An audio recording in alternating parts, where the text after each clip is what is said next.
लग्नाला काही महिने झाले होते. त्यावेळी पत्नी माहेरी गेली होती. ती माहेरी गेल्यानंतर बराच काळ लोटला तरी ती सासरी परत येत नव्हती. हे पाहून पती तिला आणायला गेला. लग्न झाले असूनही पत्नीच्या सोबत सुखाचे क्षण जगता येत नव्हते असे पतीला वाटत होते. त्यामुळे तो पत्नीला जे काही हवे होते ते देण्यास तयार होता. अखेर पत्नी परत येण्यासाठी तयार झाली. अनेक दिवसांपासून माहेरी राहणारी पत्नी जेव्हा सासरी आली तेव्हा पतीला खूप आनंद झाला. रात्री झोपताना पतीने पत्नीला जागे केले आणि तिच्याकडे आकर्षित होऊन तिच्यावर तुटून पडला. पत्नीला वेदना होऊ लागल्या, पण ती माहेरी राहिलेल्या काळातही पतीच्या भावना समजून घेण्यास तयार नव्हती. त्यामुळे पतीला राग आला आणि काही क्षणातच पत्नीचा जीव गेला. घाबरलेला पती मित्राला फोन करतो, पण घटनेचे कारण समजताच सर्वांना धक्का बसतो. पत्नीवर पती एवढा का तुटून पडला होता हे सविस्तर आपण या कथेमधून जाणून घेणार आहोत. नवीन असाल तर चॅनेलला सबस्क्राईब करा, जेणेकरून तुम्हाला नवीन कथांचे नोटिफिकेशन्स मिळतील. नाशिक जिल्ह्यातील मालेगाव तालुक्यात सोनपूर नावाचे गाव आहे. या गावात राहुल पाटील नावाचा तरुण राहत होता. त्याचा बेकरीचा व्यवसाय चांगला चालत होता. लग्नाचे वय झाल्यामुळे 2018 मध्ये त्याचे स्नेहा नावाच्या तरुणीशी लग्न झाले. लग्नानंतर स्नेहाला जे सासरवाडीचे वातावरण हवे होते ते मिळाले नाही. त्यामुळे तिने सासरच्या घरी भांडणे सुरू केली. नवीन लग्न झाल्यामुळे सासरच्या लोकांना वाटले की स्नेहाचे वर्तन कालांतराने बदलेल, पण तसे घडले नाही. राहुलला पत्नीच्या भावनांची कदर करता आली नाही, त्यामुळे घरातील वातावरण तणावग्रस्त होत गेले. 1 वर्षाचा काळ कसाबसा निघून गेला, पण स्नेहाच्या स्वभावात कोणताही बदल दिसला नाही.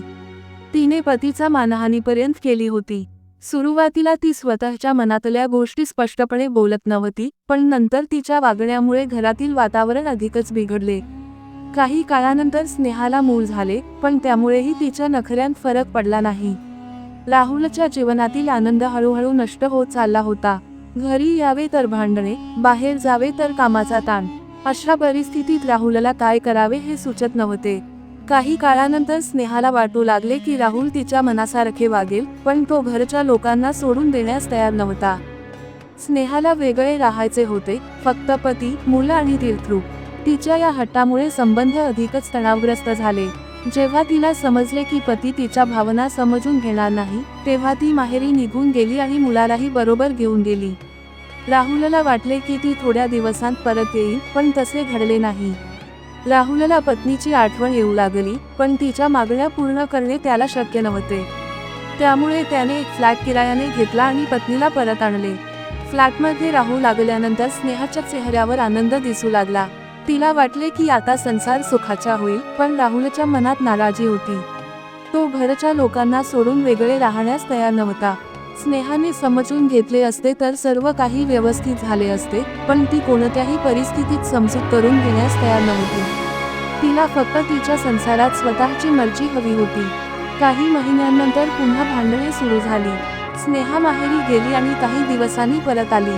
15 मार्च 2025 रोजी संध्याकाळी राहुल घरी आला. स्नेहा माहेराहून आली होती, पण तिच्या मनातील राग कमी झाला नव्हता. रात्री झोपताना राहुलने तिला जागे केले, पण तिच्या वागण्याने त्याला राग आला.